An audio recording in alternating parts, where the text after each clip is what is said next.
ایک ماں چڑیا کی واقعہ سناتی ہوں۔ ایک صحابی رضی اللہ تعالیٰ عنہ نبی کریم صلی اللہ علیہ وسلم کی خدمت میں حاضر ہو رہے تھے۔ راستے میں ایک درخت پر انہوں نے ایک گھونسلہ دیکھا جس میں چھوٹے چھوٹے بچے تھے۔ چڑیا کہیں گئی ہوئی تھی، ان کو وہ پیارے لگے، اچھے لگے، ان کو انہوں نے اٹھا لیا۔ ذرا دیر میں چڑیا آ گئی، اس نے ان کے سر پر چہچہانا شروع کر دیا۔ وہ ان کے سر پر اڑتی رہی، چہچہاتی رہی۔ وہ صحابی رضی اللہ تعالیٰ عنہ سمجھ نہ پائے، بالآخر تھک کر چڑیا ان کے کندھے پر بیٹھ گئی۔ انہوں نے اس کو بھی پکڑ لیا، نبی علیہ السلام کی خدمت میں آ کر پیش کیا۔ اے اللہ کے نبی صلی اللہ علیہ وسلم، یہ بچے کتنے پیارے خوبصورت ہیں، اور واقعہ بھی سارا سنایا۔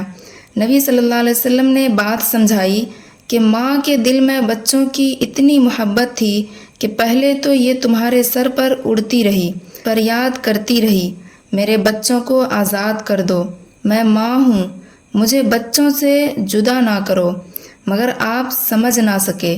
تو اس ننھی سی جان نے یہ فیصلہ کیا کہ میں بچوں کے بغیر تو رہ نہیں سکتی، میں اس آزادی کا کیا کروں گی، میں بچوں سے جدا ہوں، اس لیے تمہارے کندھوں پر آ کر بیٹھ گئی۔ اگرچہ میں قید ہو جاؤں گی مگر بچوں کے تو ساتھ رہوں گی۔ نبی صلی اللہ علیہ وسلم نے ارشاد فرمایا کہ ان کو واپس اپنی جگہ چھوڑ آؤ۔ آپ نے مرغی کو دیکھا ہوگا، چھوٹے چھوٹے بچے ہوتے ہیں، اگر کبھی بلی قریب آنے لگے تو یہ مرغی ان بچوں کو اپنے پیچھے کر لیتی ہے اور بلی کے سامنے ڈٹ کر کھڑی ہو جاتی ہے۔ مرغی کو پتہ ہے میں بلی کا مقابلہ نہیں کر سکتی، مگر اس کو یہ بھی پتہ ہے کہ میں اپنی آنکھوں کے سامنے بچوں کو بلی کا لقمہ بنتے نہیں دیکھ سکتی، اس کی محبت برداشت نہیں کر سکتی، اس کی ممتا برداشت نہیں کر سکتی۔ وہ سمجھتی ہے کہ بلی پہلے میری جان لے گی اور میرے بعد میرے بچوں کو ہاتھ لگائے گی۔ ماں کے دل کی محبت کا اندازہ لگائیے۔